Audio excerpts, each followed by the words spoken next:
कारंजात सहकार दिंडीचे जल्लोषात स्वागत। आंतरराष्ट्रीय सहकार परिषद 2025 निमित्त सहकार दिंडी दिनांक जानेवारी 30, 2025 रोजी दुपारी 4 वाजता झाशी राणी चौक बायपास सहकार दिंडीचे कारंजात स्वागत। सहकार क्षेत्रातील सर्व पतसंस्था, कृषी उत्पन्न बाजार समिती तसेच सहाय्यक निबंधक सहकारी संस्था कार्यालय याचे कडून स्वागत करण्यात आले। वेळी जिल्हा उपनिबंधक ओमप्रकाश साळुंके, कारंजा नागरी पतसंस्थाचे अध्यक्ष राजाभाऊ डोणगावकर, गुरुदेव नागरी सहकारी पतसंस्थेचे अध्यक्ष गोलोच्छाजी, संचालक महेंद्रजी लोढाया, किरीटभाई रायचुरा, बिपिन वाणी गाडगेबाबा, पतसंस्थाचे अध्यक्ष राऊत जोशी, वर्धमान पतसंस्थाचे हांडे साहेब, बालाजी नागरी पतसंस्थाचे गोलाम साहेब, सागरे साहेब तसेच पतसंस्थाचे कृषी उत्पन्न बाजार सहाय्य निबंधक कार्यालय येथील संचालक, पदाधिकारी, कर्मचारी, दैनिक अल्प बचत प्रतिनिधी उपस्थित होते। अतुल घाकटोल, श्री गुरुदेव नागरी सहकारी पतसंस्थेचे व्यवस्थापक आदी सर्व पतसंस्थेचे कर्मचारी व समाजसेवक यांच्या उपस्थित होती। या संदर्भात मान्यवरांनी कारंजा अस्मिता न्यूजला दिलेली मुलाखत पाहूया, तसेच सहकार दिंडीचे काही टिपलेले दृश्य पाहूया।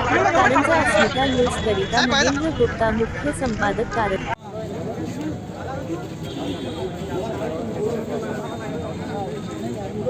बोला।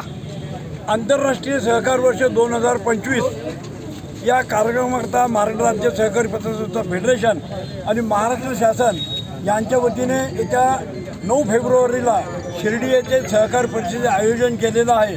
त्या परिषदेची माहिती देण्याकरता राज्य फेडरेशनच्या वतीने वैकुंठभाई मेहता सहकार दिंडी नागपूरहून कालपासून निघालेली आहे।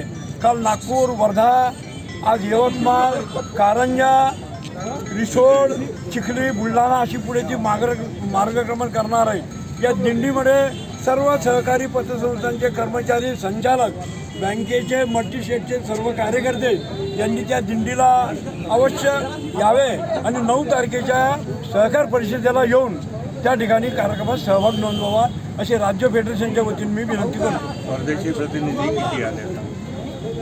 सर 9 तारखेला शिर्डीत होणाऱ्या आंतरराष्ट्रीय सहकार परिषदेमध्ये 16 देशाचे प्रतिनिधी उपस्थित राहणार आहे। आपल्या देशातल्या 6 राज्याचे प्रतिनिधी उपस्थित राहणार आहे।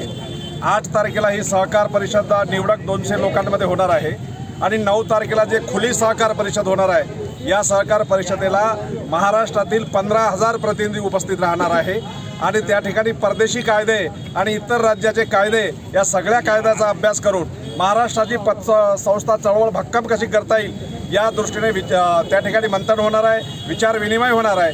त्या प्रसंगी महाराष्ट्र राज्याचे मुख्यमंत्री आणि सर्व मंत्री महोदय त्या ठिकाणी उपस्थित राहणार आहे आणि या सहकार परिषदेला महाराष्ट्रातील तमाम लोकांनी यावं असं आवाहन मी महाराष्ट्र राज्य पतसंस्था फेडरेशनचा मुख्य समन्वयक राजूदास जाधव सर्वांना करत आहे। धन्यवाद।